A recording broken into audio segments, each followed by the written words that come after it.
नमस्कार जोहार, आप देख रहे हैं डयास न्यूज झारखंड और मैं हूं राधा। धनबाद के आईआईटी आईएसएम में देश भर के इंजीनियरों, शोधकर्ताओं और टेक्नोलॉजी विशेषज्ञों का बड़ा जुटान हुआ। आपको बता दें, शनिवार से 20वें नेशनल फ्रंटियर्स ऑफ इंजीनियरिंग यानी NAT FOE 2026 और इनोवेशन इन मैन्युफैक्चरिंग प्रैक्टिस यानी IMP 2026 की शुरुआत हुई है। 3 दिनों तक चलने वाली यह कार्यक्रम में देश की जरूरतों के मुताबिक नई तकनीक, रिसर्च और इनोवेशन पर मंथन किया जा रहा है। कार्यक्रम में रक्षा राज्य मंत्री संजय सेठ मुख्य अतिथि के रूप में शामिल हुए। आइए सुनते हैं उन्होंने युवाओं को और शोधकर्ताओं से क्या अपील की। इस टेक डिफेंस कॉन्क्लेव रांची में खैलगांव में 3 दिन का हुआ था और उसके बाद 2 दिन का डिफेंस कॉन्क्लेव जमशेदपुर में कराया। वहां लगभग 1600 एमएसएमई सेक्टर के लोग आए। जब रांची में डिफेंस कॉन्क्लेव आया, उस चीफ ऑफ डिफेंस स्टाफ आए, हमारे सारे बड़े अधिकारी, सारे साइंटिस्ट आए, राज्यपाल महोदय जी थे, मुख्यमंत्री जी थे, और हमने प्रयास किया कि यहाँ पर रक्षा के क्षेत्र में झारखंड में कुछ हो, तभी इतना बड़ा स्टेक कराया। उसके पहले नो योर आर्मी मोराबादी में 3 दिन की एग्जीबिशन था, फिर एरो शो था कि डिफेंस से जोड़ना। हमको आशा थी माननीय मुख्यमंत्री जी इस ओर आगे बढ़ेंगे, किंतु अभी बात आगे नहीं बढ़ी है। फिर भी मेरा प्रयास है कैसे डिफेंस सेक्टर को झारखंड के अंदर और उस पर काम करने की जरूरत है।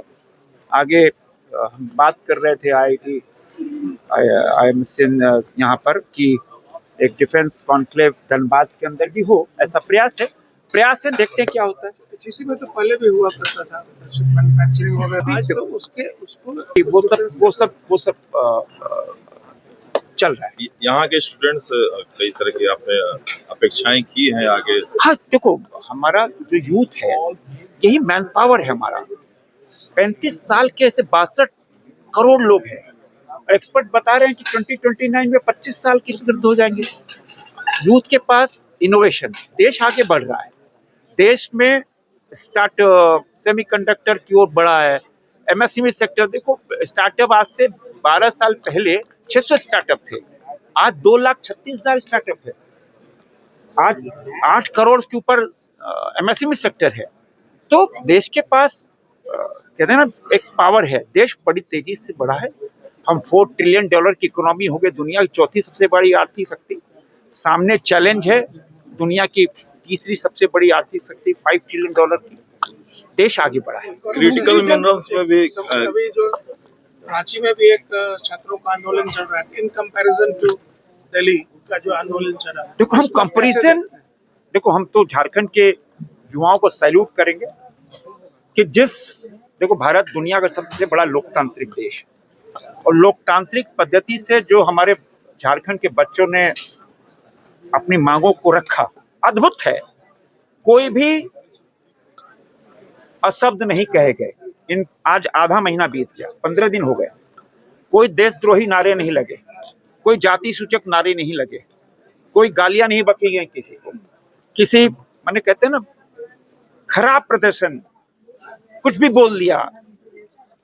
कोई जोमेटो से कोई फास्ट फूड, पिज्जा, बर्गर और नहीं आ रहा है। हमारे बच्चे संस्कारी रूप में, जैसे भारत की संस्कृति है वैसे ही अपनी डिमांड्स रख रहे, वहीं पे भात दाल चोखा बना के खा रहे, और किसी के खिलाफ भी अशब्द नहीं कहे।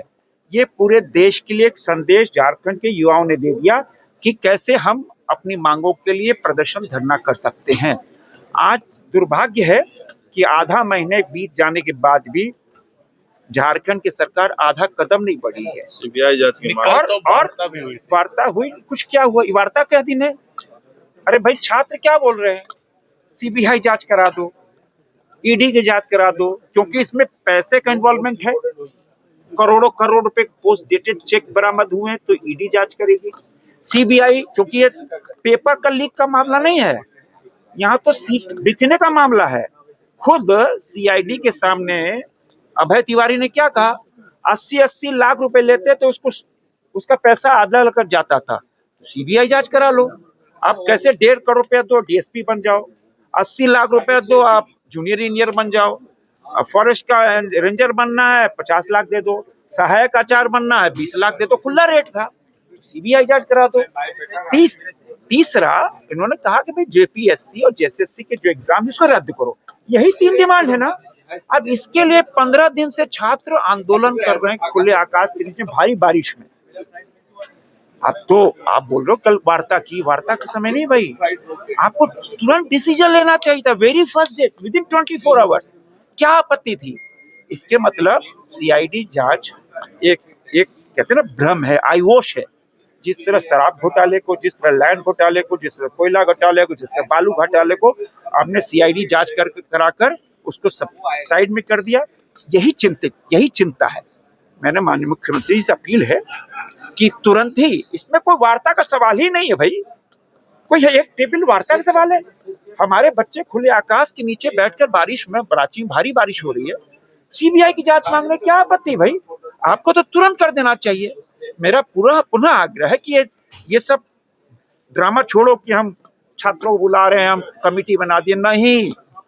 छात्रों की एक ही डिमांड है, सीबीआई जांच, ईडी की जांच और परीक्षाओं को रद्द करना। ये कर बिल्कुल मिलेंगे। मैं तो लगातार, आपने देखा होगा पिछले 15 दिनों से लोकसभा संसद से और लगातार हम रोजाना बोल रहे हैं।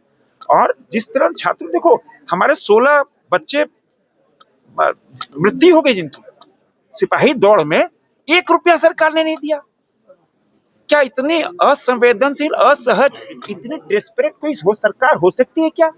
मेरा तो यही मानना है कि झारखंड के मुख्यमंत्री जी को आगे आकर तुरंत जो 16 लोग हमारे बच्चे जिनका देवासन हुआ उनको 1 करोड़ रुपए दे, सीबीआई जांच करा दे, ईडी जांच करा दे, और जो भी छोटी बड़ी मछली जो भी है सबको जेल में करें और एसआईटी जांच कराकर 3 महीने के अंदर सजा दे। उम्र भी आपने एक चैलेंज है समाज के लिए, देश के लिए।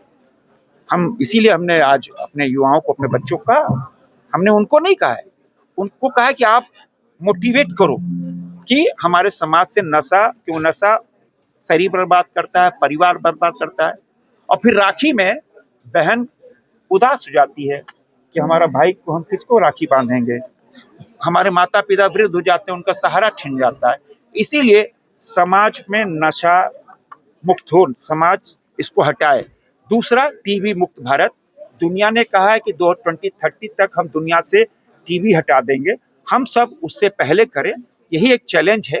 तो हमने युवाओं को एक इनोवेशन पे और झारखंड में क्रिटिकल मिनरल्स कैसे इस माइनिंग से मैन्युफैक्चरिंग की ओर बढ़े, पहला होमवर्क दिया है। दूसरा होमवर्क नशा मुक्त और तीसरा होमवर्क टीबी मुक्त भारत। रक्षा राज्य मंत्री संजय सेठ ने कहा कि भारत रक्षा क्षेत्र में आत्मनिर्भरता की दिशा में तेजी से आगे बढ़ रहा है और इसमें स्वदेशी तकनीक, स्टार्टअप और एमएसएमई की अहम भूमिका है। उन्होंने शोधकर्ताओं से लैब में तैयार तकनीक को देश की वास्तविक जरूरतों के समाधान में बदलने की अपील की है।